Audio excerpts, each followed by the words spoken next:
Hey, what is up, mortals? It is Robo Celestial here with a new video for you. Welcome to What If Deku Could Use Haki. I just wanted to greet you guys by just saying, sit back and relax, you're in for a treat. Class 1 and the teachers were all stunned, for they could barely comprehend what was happening. The sheer power and prowess that the two fighters were showing was nothing short of incredible. It was hard to even keep up with it. All Might was using his full strength at this point, and his flurry of strikes was almost impossible to perceive. Izuku managed to dodge it all, however, using his observation haki to continuously avoid damage. The green-haired boy would occasionally deliver his own punches, using armament to deal more damage. They're evenly matched, Todoroki muttered, sounding awestruck. Almost everyone agreed to his statement, because Izuku and All Might did look like they were equal. Until Rayleigh spoke up. It may look that way, but this fight might end at any second, the silver-haired geezer said, as he pointed towards Izuku on the big screen. Everyone was confused as they followed his finger. At first they couldn't see what he meant, but they were then horrified when they finally saw what Rayleigh was talking about. It was Izuku's eyes. They were bloodshot red. His eyes looked like they were being intensely strained. Even Aizawa's eyes looked healthier than Izuku's. No one understood what was happening. To them it just looked like the green-haired boy had somehow been wounded in the eyes. So they all looked towards Rayleigh for an explanation. The silver-haired geezer kept looking at the screen. As he explained, Izuku's abusing himself. In this battle his greatest strength is the ability to see all of his opponent's attacks. But even that has its limits. It also doesn't help that every one of All Might's punches is essentially a one-shot kill, which greatly increases the strain on Izuku. It's only a matter of time before he reaches his limits. With a voice that was trying to hide the little worry that he felt, everyone in the room was shocked to hear this. They didn't fully understand how it worked, but they knew enough to say that Izuku held the disadvantage. Aizawa almost panicked as he exclaimed, "Then we need to stop them. Midoriya could seriously injure himself if this continues." With a panicked voice, Rayleigh just silenced the teacher as he spoke once again. "Maybe, but I'd say that they're both in the same boat right now," the silver-haired geezer said, as he now pointed towards All Might. Everyone looked confused as they carefully observed the number one hero. They couldn't find anything particular at first, until they saw something strange. They couldn't tell what it was, but it looked like All Might's body was barely keeping itself together. Everyone then turned their eyes towards Rayleigh. As he explained, All Might has taken some punishment by Izuku, and him relentlessly throwing his punches like this doesn't help his condition. They're both reaching their limits. The question is who will fall first. Anything can determine the match at this point, even something as dumb and pathetic as a feather landing on one of their heads, the silver-haired geezer said, as he intensely watched the match. Everyone was put on edge after hearing this. They were witnessing a true battle, where both fighters refused to give in for anything. It was anyone's game, as they had just been told, so now they just had to wait for the deciding factor to manifest. The slugfest continued with bloody violence, but no one had fallen yet. All Might kept missing his attacks, while Izuku was dodging and landing many of his. They were equal, until something happened. Izuku landed one of his punches on All Might's face, causing a drop of blood to spew from it. This drop was small and insignificant, but the most insignificant parts become the most important in the most intense battles. The droplet flew across the air until it made its landing in Izuku's eye. The green-haired boy staggered for what could only be a split second, but that was still enough to turn the tide. Next thing he knew,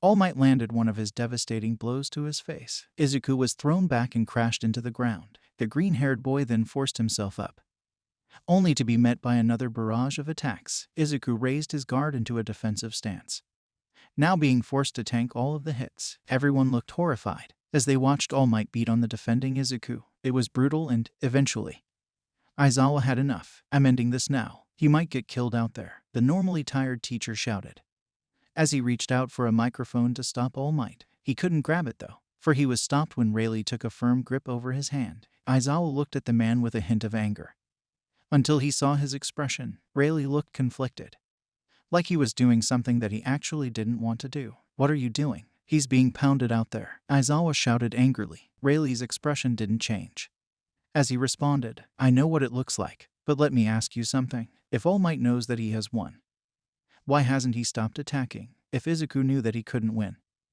why hasn't he stopped?" Aizawa's eyes widened upon hearing this. At first he thought that the old man was insane, but then he realized that it was true. Both All Might and Izuku knew what they were doing. so they would give up if it ever became hopeless. Rayleigh's pained expression grew. As he said, "I know it's hard, but we need to have faith in Izuku." Sounding a little pained, Aizawa stopped for a moment. Until he retracted his hand completely, it was hard to do this. But Rayleigh was right. Izuku is trying his hardest right now. So the least they can do is let him go through with this battle. They then turned their heads towards the screen, continuing their observation of the match. Izuku was still defending. While All Might continued to rain down hell, it would probably be easier for him to surrender at this point. But he refused. He was determined to win this.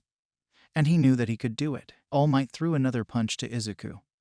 Breaking his guard open, he then threw another straight into Izuku's face. Everyone was once again horrified, thinking that this was the end.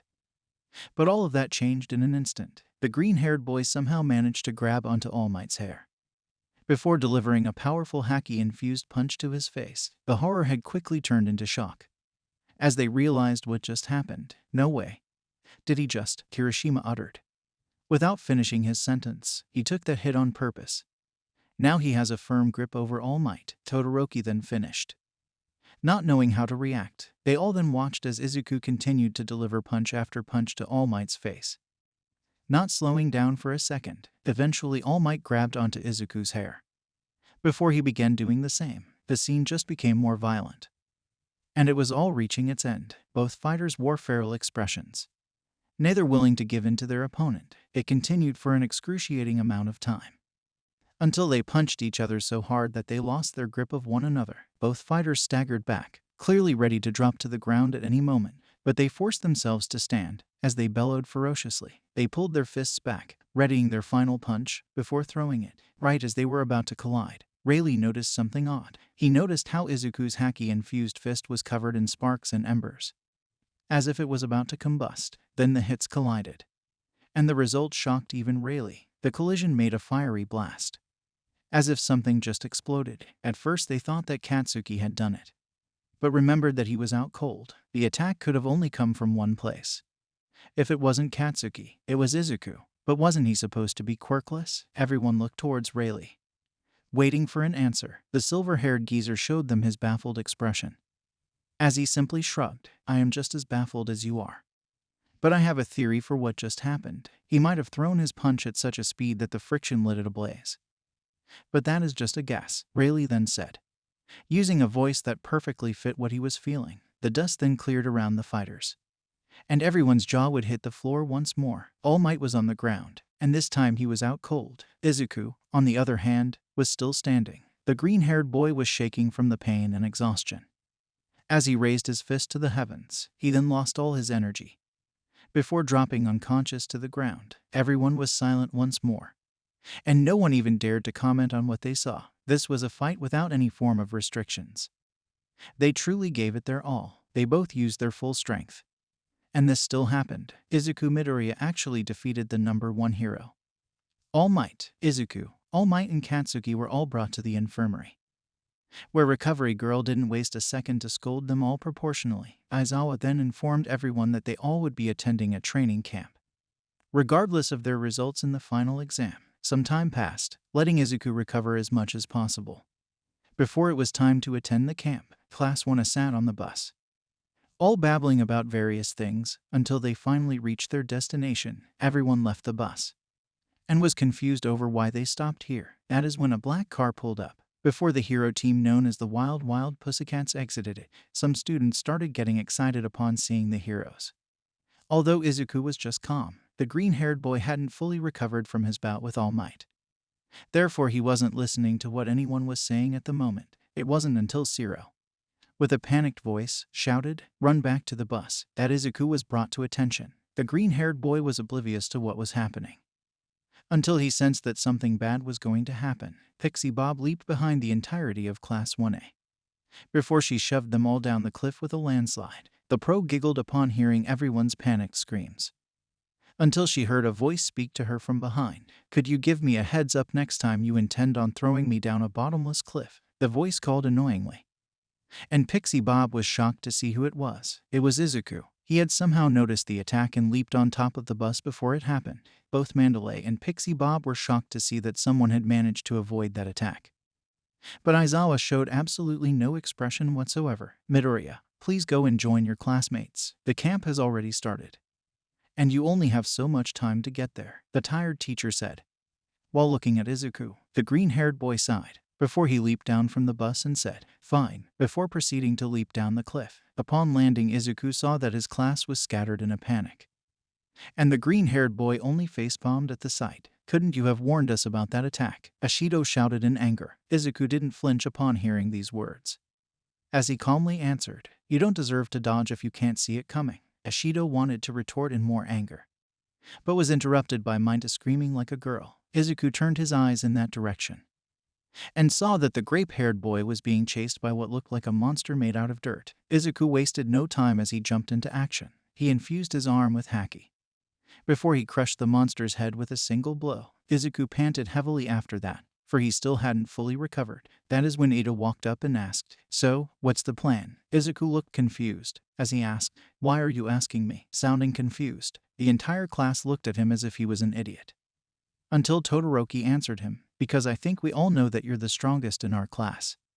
Considering what we saw during the final exam." With a cold voice, everyone, even Katsuki, nodded in agreement to Todoroki's words without any form of hesitation. Izuku didn't expect this at all, but he sighed and gave them a plan. "Okay, here's the plan. Step 1, work together. Step 2, don't die," he said, before charging back to battle more earth creatures. Class 1 was shocked to hear this, but they quickly understood that they needed to cooperate and be careful. They all then gathered themselves before they followed Izuku in his charge. It took a little more than an hour, but Class 1 managed to get to camp just in time. Both Mandalay and Pixie Bob were impressed, especially by Izuku. They noticed how it was mostly he who drove them forward, and they wondered just what he was capable of. Pixie Bob then proceeded to jump around Izuku, Ada, Todoroki, and Bakugo, until Izuku noticed some kid standing in the far back. "Hey, who's that kid over there?" Izuku asked, trying to get past the clinging Pixie Bob. Mandalay noticed who Izuku was pointing at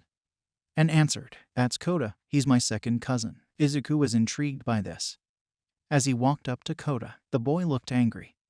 As Izuku said, "Hey, I'm Izuku Midoriya. It's nice to meet you." With a calm voice, Koda just looked more angry, until he punched Izuku in the family jewels. Everyone watching felt bad for Izuku, until they noticed that he hadn't even reacted. In fact, it was Koda that retracted his hand in pain. The boy rubbed his hand, until Izuku bopped him over the skull. "Oh, what was that for?" the boy exclaimed, as he rubbed his head. Izuku just looked at Koda with a serious glare, as he said, "Because you don't punch people that you just met. Especially not down there. But I have to say, that was a good punch." With a somewhat calm voice, Koda looked stunned upon hearing this, until he scoffed and said, "Whatever. I don't want to be anywhere near any wannabe heroes." Before he walked off, Izuku's expression followed Koda, until he turned to face everyone. They all looked at him shocked, as if he was the boldest person on the planet. Izuku just looked at them confused, as he asked, "What?" Everyone just turned away, trying to show that it was nothing. Izuku looked confused, until he facepalmed when he realized how much he reminded himself of Rayleigh just now. Class 1 got the rest of that day to rest, for it was going to be hell from there on out. They all woke up early the next day, and Aizawa dragged them to a training field. Everyone was tired, except for Izuku, because Rayleigh's training had made him used to it. "Alright class, the purpose of this camp is to improve your quirks and abilities as much as possible. You have gone through a lot, but you haven't improved that much in the physical department," Aizawa said, snapping everyone to attention. He then tossed a softball to Izuku, before he said, "You know what to do, Midoriya. Anything goes, as long as you stay within this circle." With a tired voice, Izuku just nodded as he walked up to the circle. He then infused his arm with Haki